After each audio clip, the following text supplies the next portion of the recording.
বউ মানে বোমা। বিবাহ, বি শব্দের অর্থ হচ্ছে বিশেষভাবে, আর বাহ শব্দের অর্থ হচ্ছে ভার বহন করা। তার মানে বিবাহ শব্দের অর্থ হচ্ছে বিশেষভাবে ভার বহন করা। এ ভার শরীরের ভার নয়, এ ভার সংসারের ভার, এ ভার ধর্মের ভার। আজ থেকে সে তোমার সহধর্মিনী। সহধর্মিনী কাহাকে বলে?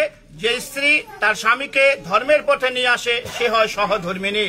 সহধর্মী তোমার ক্ষেত্রে যে স্বামী তার স্ত্রীকে ধর্মের পথে নিয়ে যাবে সে হবে সহধর্মিনী। তাছাড়া হয়ে যাবে বউ, বউ মানে বোমা। সুতরাং সহধর্মিনী যেভাবে হয় সে কাজটা করতে হবে। আজকে আমরা এখানে আত্মীয় স্বজন বন্ধু বান্ধব সকলকে নিয়ে উপস্থিত হচ্ছি এই শুভ বিবাহ করার জন্য। বিবাহের মাধ্যমে পুরুষ লাভ করে পিতৃত্ব, নারী লাভ করে মাতৃত্ব।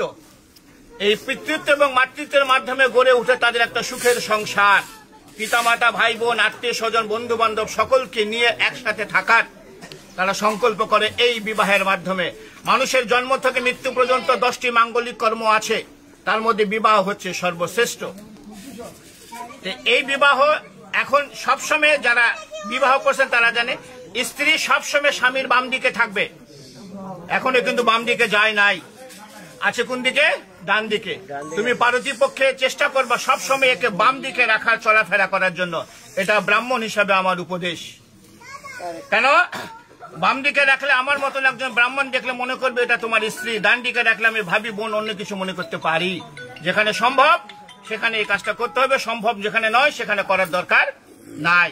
তাহলে ঘটনা হলে এ তোমাকে বাম দিকে যাবে, কিন্তু শাস্ত্রের বিধান অনুসারে 7টি শর্ত আছে, যাকে বলা হচ্ছে সপ্তপদীর 7টা শর্ত। সহজ কথায় সপ্ত বচন। তো এই ধর্ম, এই শাস্ত্রের কথা জানে না। আমি এর পক্ষ হয়ে আমি এই কথাগুলো এতগুলো লোকের সামনে তোমাকে বলবো। তুমি রাজি থাকলে হ্যাঁ বলবা। হ্যাঁ অবশ্যই বলতে হবে, বিয়ে করতে চলে আসছি সে, তাহলে সে তোমার বাম দিকে যাবে। তোর ভয়ের কিছু নাই, তোমারও 5টা শর্ত আছে।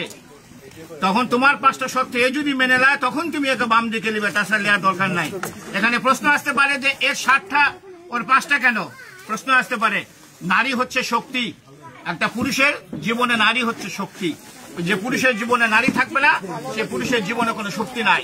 তুমি পূর্ব দিকে তাকিয়ে দেখো, লক্ষ্মী নারায়ণ, রাধা কৃষ্ণ, পার্বতী, শিব, সবাই প্লিজ এরা সবাই হচ্ছে নারীকে নিয়ে চলছে। নারী হচ্ছে শক্তি, মায়ের জাত। এই জন্য আমরা এনাদেরকে সম্মান করি বলে এদেরকে সবসময় উপরের দিকে রাখি। তাহলে এখন এর যে 7টা শর্ত আছে আমি তোমাকে আগে হিন্দিতে বলবো, আমি যেহেতু হিন্দিতে বলবো এবং পরে বাংলায় বুঝিয়ে দেবো। তুমি রাজি থাকলে এবং এমন জোরে হা বলবো আমরা তখন সকলে শুনতে পারি। ক্লিয়ার? বলছে প্রথমে, হে পতি বা হে স্বামী, তীর্থ যাত্রা, व्रत उद्यापन, यज्ञ दान, पूजा पार्वन, उपवास इत्यादि शुभ कर्मों मेरे साथ लेकर करोगे तो मैं आपके बाम भाग में जाऊं। बोलছে হে পত্নী বা হে স্বামী, আজ থেকে যদি কোনো তীর্থযাত্রা, ব্রত উদযাপন, যজ্ঞ দান, পূজা পার্বণ, উপবাস ইত্যাদি শুভ কর্ম একে সঙ্গে নিয়ে করো তাহলে সে তোমার বাম দিকে যাবে, তাছাড়া নয়। কারণ সে গোত্রান্তর হয়ে তোমার গোত্রে চলে গেছে। রাজি কি রাজি নয়? राजी। द्वितीय, होम यज्ञ आदि करके देव को पूजन तथा श्रद्धा तर्पण आदि में पितरों में मेरे साथ लेकर पूजन करोगी मैं तो आपके बाम भाग में जाऊं। बोलছে হোম যজ্ঞ আদি, হোম যজ্ঞ আদি করে যদি কোনো দান করতে চাও এবং তথা শ্রদ্ধা তর্পণ অর্থাৎ আমাদের মহালয়া যে হয় না, পিতৃপুরুষের নামে পূর্বপুরুষের নামে জল দিতে হয়, তিল তর্পণ করতে হয়। এই পূর্বপুরুষ যেহেতু সে গোত্রান্তর হয়ে তোমার গোত্রে গেল, এখন তোমার বাসায় যদি এই বিধানটা থাকে তাহলে একে সঙ্গে নিয়ে তোমাকে করতে হবে, তাহলে সে তোমার বাম দিকে যাবে, তাছাড়া নয়। राजी। तृतीय, कुटुंब के रक्षा करो, अतिथि आप्यायन करो और घर में गौ महिष पशु रखो, फिर उनको पालन करो। संसार धर्म में रत रहो, मैं तो आपके बाम भाग में जाऊं। बोलছে কুটুমকে রক্ষা করো মানে অতিথি আপ্যায়ন করো। অতিথি হচ্ছে নারায়ণ। বাসায় যদি তোমার সম্ভব হয় গরু মহিষ এগুলো পালন করতে চাও এবং সংসার ধর্মের মধ্যে যদি রত থাকতে চাও তাহলে সে তোমার বাম দিকে যাবে, তাছাড়া নয়। राजी। चौथे भालो को सुनबा, धन धान्य आदि के खर्च करो, दूसरे के घर में रखो, तो मेरे साथ पूछ के करोगे तो मैं आपके भाम भाग पे जाओ। এতদিন যা করেছি এখন থেকে ধন ধান্য আদিকে খরচ করে ইচ্ছা মতন আর খরচ করা যাবে না। दूसरे के घर में रखो, অন্যকে যদি বাসায় রাখতে চাও, অন্য যে কোনো হোক, কোনো কাজের লোক হোক তোমার, যে তাহলে এর সঙ্গে একটু পরামর্শ করে তাহলে তোমাকে রাখতে হবে, তাছাড়া নয়। राजी। पांचवे, मंदिर बगीचा घर तालाब इत्यादि बनाओ, बना के तथा उसके रखा करो तो मैं आपके बांग भाग में जाओ। भगवान যদি তোমার সময় কি কৃপা করে তুমি মন্দির বানাও, বাগিচা বানাও, ঘর বানাও এবং বানানে শুরু হবে না, ওদেরকে রক্ষা করো, তাহলে সে তোমার এগুলো পরামর্শগুলো তার সঙ্গে একটু করতে হবে, কারণ সে হয়ে যাবে সহধর্মিনী। তার মানে তার সঙ্গে একটু পরামর্শ করে এই কাজগুলো করতে হবে, তাহলে সে তোমার বাম দিকে যাবে, তাছাড়া নয়। রাজি। এখন এই দুটো ভালো করে শুনবা।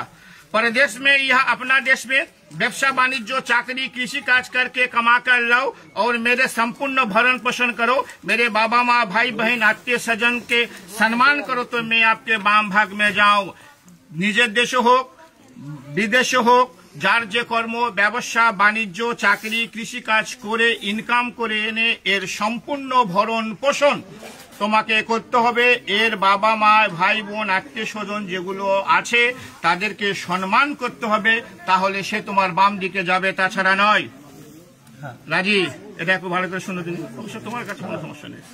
সাতवें, आज से हम आपका पत्नी सब सुख दुख भाग करके लेऊंगा और रत्न तो हीन भावना और कामना हुए, परंतु पर स्त्री और पर नारी के नाश हो तो मैं आपके बाम भाग में जाऊं। কি বলছে?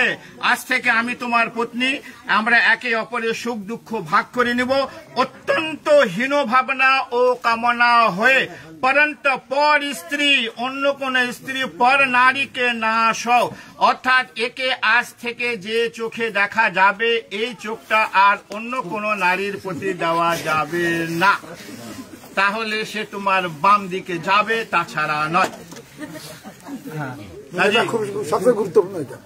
তোমার 7টা শর্ত সে মেনে দিছে, আমরা শুনছি। এখন তোমাদের 5টা শর্ত আছে, তোমাকে বলবে, তুমি যদি মেনে নাও তাহলে সে তোমাকে বাম দিকে নিবে, তাছাড়া কিন্তু গুটে টালমা চলে যাবে।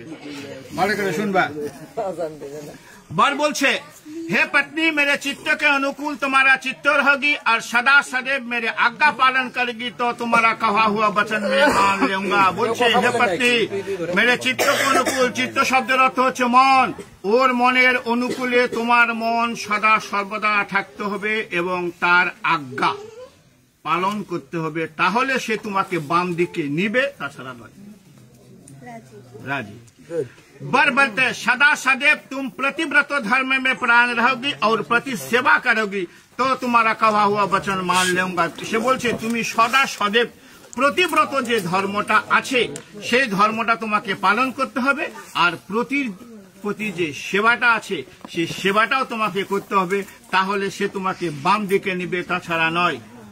আচ্ছা, এখন ভালো করে শুনবা এই কথাটা কিন্তু। বুঝছো? बर बोलते हैं, बोलছে, आज से तुम्हारा सास सिंहार जब मैं घर रहूंगी तब तुम पूरा तरह से करोगी, अन्यथा नहीं, इसलिए तुम्हारा सब सास सिंगार मेरे लिए है। बर बोलছে, স্বামী যখন, প্রত্যেক নারীরই কর্তব্য, যারা আছেন বিবাহ করছেন তারা জেনে নেন, প্রত্যেক নারীরই কর্তব্য, স্বামী যখন বাসায় থাকবে তখন নারীদেরকে উচিত অত্যন্ত সেজে গুজে থাকার। স্বামী বাসায় নাই, সাজার কোনো দরকার নাই, কারণ এই সাজ দেখার অধিকার সম্পূর্ণ হচ্ছে স্বামীর। ওই একটা শর্ত দিয়ে আসছে, ওই যে পরন্ত পর স্ত্রী না, এই যদি সেজে গুজে অন্য জায়গায় থাকে অন্যজনের চোখ করবে। এজন্য স্বামী যখন বাসায় থাকবে প্রত্যেক নারীদের সেজে গুজে থাকতে হবে, স্বামীর চোখ যায় অন্য কোন নারীর প্রতি না যায়। স্বামী যদি বাসায় থাকে সাজবে, স্বামী বাসায় না সাজা দরকার নাই। স্বামী যদি তোমাকে সঙ্গে করে কোথাও নিয়ে যায়, তুমি যত পরিমাণ সেজে গুজে যাবা তাহলে সে তোমাকে বাম দিকে নেবে, তাছাড়া নয়। রাজি। আজকালকার যুগে স্বামী যখন বাসায় থাকে মেয়েরা কি করে? ম্যাক্সি পরে থাকে।